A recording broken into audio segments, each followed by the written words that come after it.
Hello. I originally titled the seventh chapter of my book, It's Okay to Ask for Help. But when one of my daughters read the manuscript, she said, Mom, you never asked for help. And she was right. So I went back and I changed the title to It's Okay to Accept and Ask for Help. Hi, I'm Dr. Renee Harmon. I'm the author of Surfing the Waves of Alzheimer's. It's a teaching memoir about my husband Harvey and his diagnosis with younger onset Alzheimer's disease, how it affected him, me, and our family. It's structured around caregiving principles, and that's what I'm doing in this series of posts, is going through the chapters one by one. So it was actually difficult for me to ask for help because I didn't think I needed it. I was a strong woman. I am a strong woman. And I thought that I could just do it all myself. And I did find that as Harvey's capabilities decreased over time, I would just take on more and more tasks at home. And I would just somehow make that work. It was easier and easiest for me to ask for help from professionals. That's what they do. That's what they get paid for. So I asked for help from accountants and lawyers and my counselor, physicians. Easy. Next, it was easiest to ask for help from my family. When their dad was diagnosed, my daughters were 14 and 17 years old, and you just ask your daughters to do what they're supposed to do. So they did their chores, and as time went on, they did do more and more for me and for us as a family. They would do meal prep, and eventually their help became monumental. They would meet their dad and I in the emergency room when needed, and they could stay with their dad over a weekend so that I could have a quick getaway. My parents were eager to help, so whenever I asked them for help, they were there. With my friends, it was another story. I would because I could share vulnerably with them what was going on at home, just telling them my latest concerns, how I was going to get this done, they would just jump in with offers of help. And I learned to say yes and accept that help, and it got easier over time.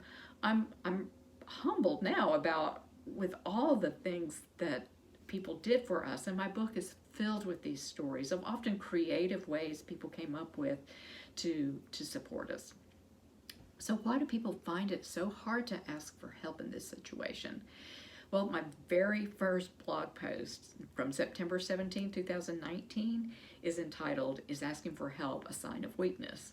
Some people think it is. Maybe that's part of why I never asked for help. Others say that they are the only ones who could possibly give the right kind of care to their loved one.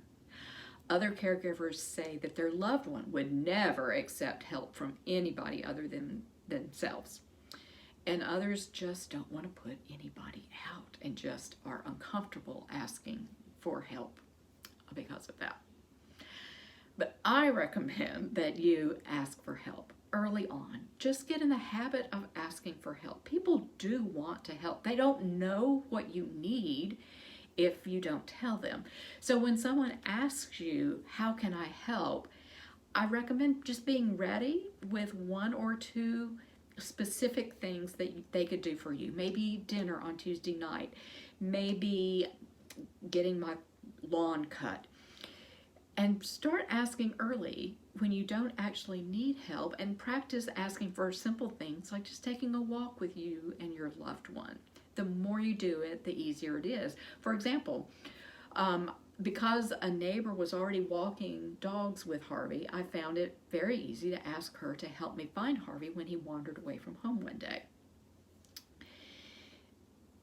Thank you to all those people who helped support my family during this time. And thank you to all the people out there who are currently supporting other families living with Alzheimer's disease.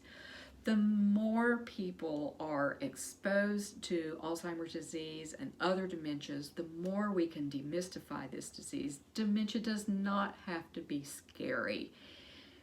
We need to have a community that is understanding and supportive of everyone. So the more people are involved in the world of Alzheimer's disease and other dementias, I think the more we are going to learn to love and grow as a community.